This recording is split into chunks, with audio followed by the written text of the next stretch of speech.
All right, you guys gonna have to bear with me. Downtown Miami right now, and city is pretty busy and the cars are passing by. But anyways, so I wanted to kind of drive home the point of the whole mastermind thing, right? I mean, you hear a lot of people saying it's not what you know, it's who you know. You hear all of those things that we talked about and that you hear usually on a day-to-day basis, right? It's important, and people usually get the wrong pieces of that information. There's something that I've been learning and that I know would also help you out, right? So within your group, your network, your mastermind, or your outreach, right? We all have different priorities. We all have different skill sets, and there's a lot of things that's different between us that make us special, important, and give value to the world, right? And obviously that we're good at, things that we're good at. So for me, my priority list may be business, finance, trading stocks, and then networking, meeting people. I'm good at talking, communicating with people, right? That might be my list. And then let's say, for example, photography as my number 4, right? And then let's say the next person in the mastermind or in the group, photography is important for them. They make money doing video work, videography. Then next is finances and new avenues of income. And then next for them is graphic designing. Who knows, right? So we don't have to have the exact same things on our priority list, and we don't have to be good at the exact same things. Like, we both don't have to be Forex traders for us to mastermind, for us to talk about, life, business, money, mindset, and to help each other reach new levels, right? You could be in the real estate field. Somebody could be into stocks and investing. Someone could be into videography work. Each of us have different strengths. Imagine if you're in your group, if there's a different person that's good at a certain thing, then every area is covered, because you can't do everything. It's impossible, or to learn everything. There's something that I heard from a guy named Jay Waller where he said, business is people. And why would I go spend 5 to 10 years learning something that I can pay someone or be friends with someone who's done this for 10, 20 years, and I could just buy their 10 or 20 years. That's basically what you do when you buy a course, when you buy, a skill building or a masterminding book or anything.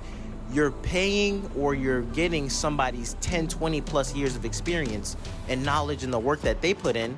And when someone is paying you for a service, they're paying you for the 5, 10, whatever, how many years it took you to develop that skill that you have.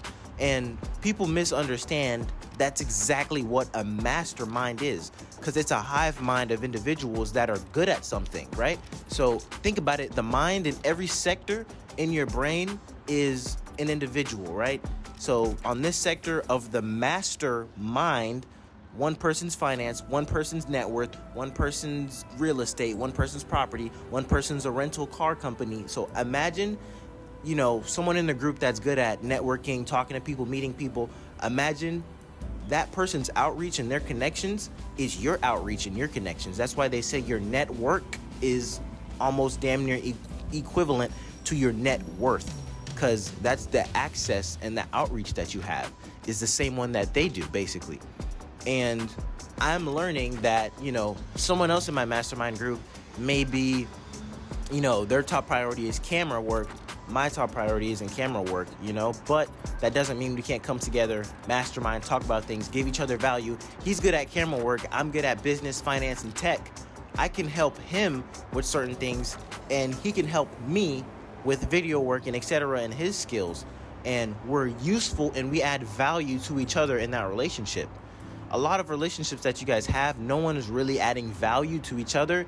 It's the degenerate activity that you guys, or in the dopamine activity that you guys take part in, that gives you guys a shared moment.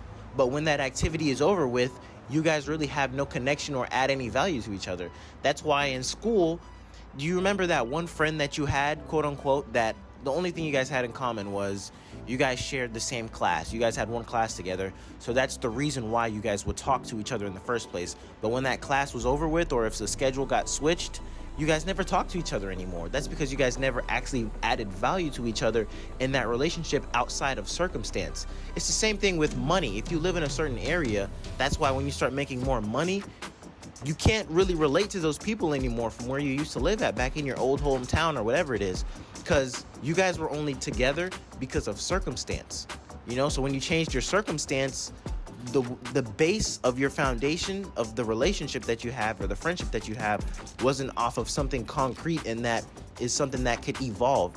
It's based off of smoking weed or, getting girls or whatever the case is. So when I stop partaking in that activity, our friendship is over with. Because if you smoke weed, I smoke weed, but I stop smoking weed, then we can't hang out anymore, because all we used to do was do smoke sessions. And that's the only reason we were friends for real. So that's why a lot of those relationships don't make it long and they erode.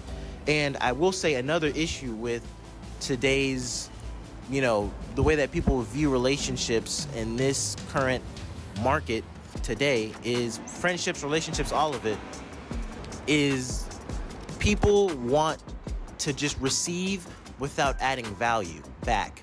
You DM your favorite influencer, hey, can you shout me out? Or hey, do you want to collab? If you're let's say you're an up and coming YouTuber and there's a YouTuber that has 1 million, and you think they're being petty or they're acting like they're too good for you because they won't answer your DM or whatever the case is. But think about it from their perspective. I worked so hard to get to where I'm at, and I put the work in. This person hasn't put any work in yet to get to where I'm at. And what am I getting out of it? You can't expect everyone to be 100% selfless, because that's just not how life works. You have to give to receive. It works both ways, and we have a very selfish, I'll say selfish culture, especially with Western countries. The culture is very selfish. You can't expect, every relationship is, what can this person do for me? What are they giving me? What are you adding back to that person? So I would say it's very important, especially as young men, if you're a young man watching this, to travel. Go with, people that are like-minded individuals with you. Expand beyond what you currently are used to, and, experience and travel things with each other, because you really don't know how much your life could change just off the people that you have around you. And as much as it's a cliche, it is true. Show me who your friends are, and I will show you exactly who you are and what life and what future you're going to have based off of the 4 to 5 people that are closest to you and that you talk to every day. But that's really something to contemplate on, guys. And hopefully you found value in this video. Me and my mastermind group of friends, we are leaving. This is our last day at this trip. We're leaving this penthouse today. Matter of fact, we have to get out of here in a while. I think I'm gonna take my flight probably tonight to go back to where I am, to my house. So I will catch you guys in the next video.